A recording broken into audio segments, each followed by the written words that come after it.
और जिन्होंने लाड़की बहन योजना लाई उन्हीं एकनाथ शिंदे जी को निकाल दिया और खुद बीजेपी का सीएम बना दिया। जनसंख्या के आधार पर बढ़ाएंगे, फिर देखा विरोध होने लगा तो डोला 50% बढ़ाएंगे। विशाल पाटिल जी 3 मिनट। इस अवसर के धन्यवाद सभापति महोदय। महिला आरक्षण को तो हम समर्थन ही करते हैं, क्यों विरोध करें। राजीव गांधी जी पहले बार उन्होंने पंचायती राज में 33% रिजर्वेशन लाए थे। कांग्रेस की सरकार थी महाराष्ट्र में जहां 50% आरक्षण महिला को दिया गया, जो आज भी जारी है। क्या मेरा आज अगर सरकार 543 सीट में 33% रिजर्वेशन लाना चाहेगी, अभी भी लाना चाहेगी, तो सारा विपक्ष समर्थन करेगा, बहस की जरूरत भी नहीं होगी। लेकिन महिला आरक्षण को सीटों की वृद्धि से जोड़ने का, इकट्ठा करने का मतलब क्या हुआ? अगर सीट बढ़ जाएगी तो क्या दिक्कत है? नहीं, कोई दिक्कत नहीं है। सिर्फ ऑब्जेक्ट्स एंड रीजंस में कहा गया है कि सीटें बढ़ाने का इसलिए कारण है क्योंकि मर्दों को सुरक्षा दी जाए तो उनकी सीटें कम ना हो। तो सर, ये क्या आप कहना चाहते हैं कि 500 मर्द संसद सदन में नहीं होंगे तो सदन नहीं चल पाएगा? पुरुषों पुरुष नहीं होंगे तो क्या सदन नहीं चल पाएगा? कांग्रेस ने ही पहली महिला प्रधानमंत्री इस देश को दी थी, जिन्होंने देश अच्छे से चलाया। कांग्रेस ही थी जिन्होंने पहली महिला राष्ट्रपति दी थी, सदन अच्छे से चलाया। ये कांग्रेस के ही काल में था कि महिला कांग्रेस के अध्यक्ष ने 2004 में कांग्रेस को सत्ता में लाया। तो मैं ये कहना चाहता हूं कि क्या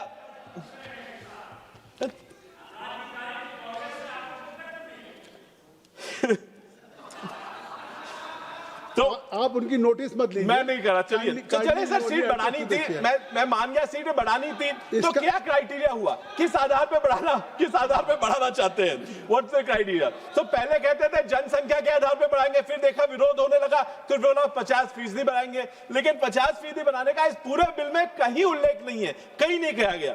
फिर कहता है विश्वास रखो। तो मैं वही कहना चाहता हूं मेरे सामने के भाइयों को, तो विश्वास किस बात पे रखें? उन्हें विश्वास रखें जो भाजपा की सरकार महाराष्ट्र में लाने के लिए महिलाओं को लाड़की बहन योजना का करवाई, और जिन्होंने लाड़की बहन योजना लाई उन्हीं एकनाथ शिंदे जी को निकाल दिया और खुद बीजेपी का सीएम बना दिया। उन पे विश्वास रखें कि सीएम बनते ही 64 लाख महिलाओं को उस बेनिफिशियरी लिस्ट से निकाला गया। Sir, I want to talk of how they have also fooled India, all the states on GST. पहले कहा कि जीएसटी सबको कॉम्पनसेट किया जाएगा, और फिर सेस ला के डिविजिबल पूल का पैसा कम करके उन्होंने सेंट्रल पूल में ले लिया, स्टेट्स का नुकसान किया। Let's, if you want to increase, let's talk on GDP contribution. Sir, मेरा महाराष्ट्र इस कंट्री का 14% कंट्रीब्यूशन जीएसटी में देता है, लेकिन सिर्फ 8.5% सीट्स हमारे पास है।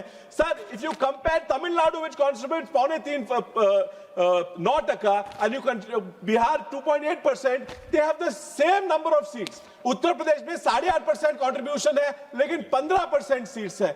Sir, the entire southern states contribute 31%, very short, 31%, but they are only at 24%. I am not going to take too much of your time, so I want to conclude. I want to conclude by just asking why the delay in जातीय जनगणना?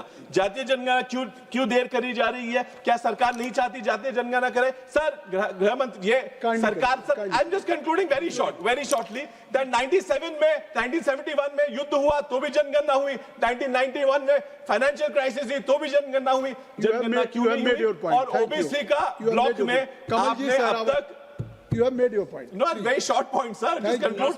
Sir, please. एक ही short point. I just want to say about OBC में, because गृह मंत्री जी कहे कि OBC घर OBC नहीं होते, लेकिन सर 33 questions है। Question number 12 में पूछा गया है कि प्रमुख घर का SC है, ST है, अन्य है, OBC है, क्यों नहीं पूछा गया? जनगणना लाइए, मराठों को आरक्षण दीजिए, आरक्षण की मांग पूरा करिए, तब ये बिल लाइए।